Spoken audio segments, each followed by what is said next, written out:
அஸ்ஸலாமு அலைக்கும். நான் உங்கள் ஷிஃபா குக்கிங்லேருந்து பேசுகிறேன். இன்றைக்கி நம்ம என்ன ரெசிபி பார்க்க போகிறோன்னா, வாழைப்பூவும் முட்டையும் வச்சு ஒரு சூப்பரான பொரியல் தான். இது ரொம்பவே டேஸ்ட்டாக இருக்கும். சின்ன குழந்தைங்க கூட வாழைப்பூவை பிரியப்பட்டு சாப்பிடுவாங்க. அந்த மாதிரி இருக்கும். வாங்க எப்படி செய்கிறதுன்னு பார்க்கலாம். நான் வாழைப்பூவை சின்ன சின்னதாக கட் பண்ணி தண்ணியில் உப்பு போட்டு அதில் ஒரு அரை மணி நேரம் நல்லா ஊற வைக்கிறேன். பாருங்கள், அது நல்லா ஊறினோன்னே அந்த துவரெலாம் இறங்கிடும். இப்போ நம்ம தாளிக்க ஆரம்பிக்கலாம். ஒரு கடாயில் தேவையான அளவு எண்ணெய் ஊற்றிட்டு, நம்ம வாழைப்பூ எந்த அளவுக்கு எடுத்துருக்கோமோ அதே அளவுக்கு சின்ன வெங்காயம் எடுத்துக்கோங்க. ஏன்னா இதில் வெங்காயம் நிறையா இருந்தால் தான் சாப்பிடும்போது நல்லாயிருக்கும். சின்ன வெங்காயத்தை ரெண்டு ரெண்டாக கட் பண்ணியிருக்கேன்.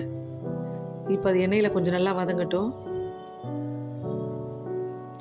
இப்போ இதில் 4 காஞ்ச மிளகாயும் கிள்ளி சேர்த்துருக்கேன். இந்த வெங்காயம் காஞ்ச மிளகாயும் கொஞ்சம் நல்லா வதங்கட்டும். நீங்கள் இந்த வாழைப்பூவை நல்லா தண்ணியில் ஊற வச்சுருக்கீங்க இல்லையா, அந்த வாழைப்பூவை நல்லா பிசைஞ்சு தண்ணியில் நல்லா அலசிட்டு வடிகட்டியில் போட்டு டைட்டாக புழிஞ்சு எடுத்துக்கோங்க. இப்போ இதில் கொஞ்சம் கருவேப்பிலை சேர்த்துட்றேன். வெங்காயம் நல்லா கொஞ்சம் கலர் மாறி வரட்டும், ப்ரௌன் கலராக.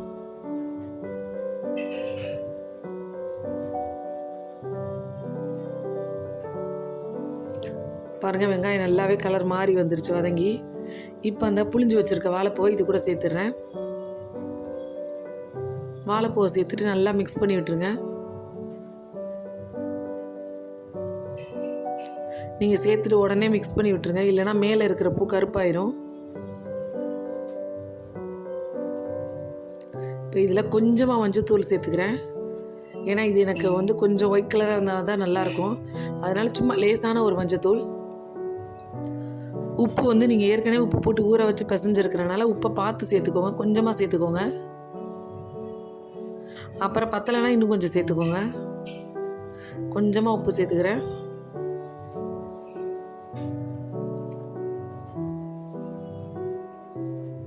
இப்போ இதை மூடி கொஞ்சம் நேரம் வேக வைக்கலாம்.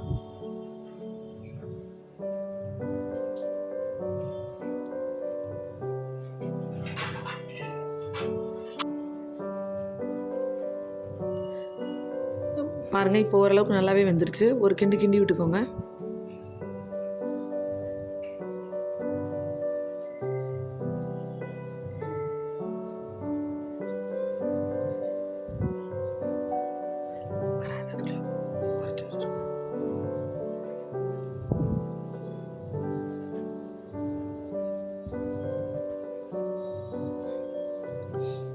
பாருங்கள், வாழைப்பூ நல்லா வேகிற வரைக்கும் கிண்டி விட்டுக்கோங்க. கொஞ்சம் மூடி வச்சு கிண்டி விட்டுக்கோங்க. வாழைப்பூ நல்லா வெந்து வரட்டும். இந்த மாதிரி வாழைப்பூ செஞ்சிங்கன்னா சின்ன குழந்தைங்க, வயசானவங்க எல்லாருமே சாப்பிடுவாங்க. இதில் கொஞ்சம் கூட ஒரு துவர்ப்போ கசப்போ எதுவுமே தெரியாது. சில பேர் முருங்கைக்கீரை போட்டு பண்ணுவீங்க, அது கொஞ்சம் கசக்கணும், குழந்தைங்க சாப்பிட மாட்டாங்க. இது ரொம்ப டேஸ்ட்டாக இருக்கும், எல்லோரும் சாப்பிடுவாங்க. இப்போ வாழைப்பூ நல்லா வெந்து வந்துருச்சு. இருந்தாலும் அது வெந்திருக்கான்னு செக் பண்ணி பார்த்துக்கோங்க.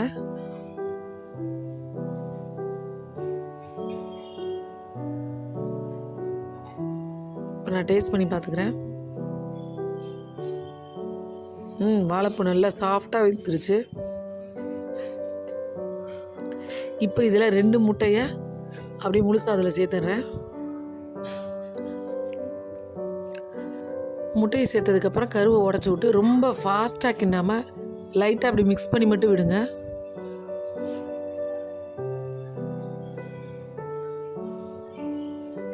மிக்ஸ் பண்ணிவிட்டு அப்படியே கொஞ்சம் நேரம் விட்டுருங்க, முட்டை நல்லா வேகட்டும்.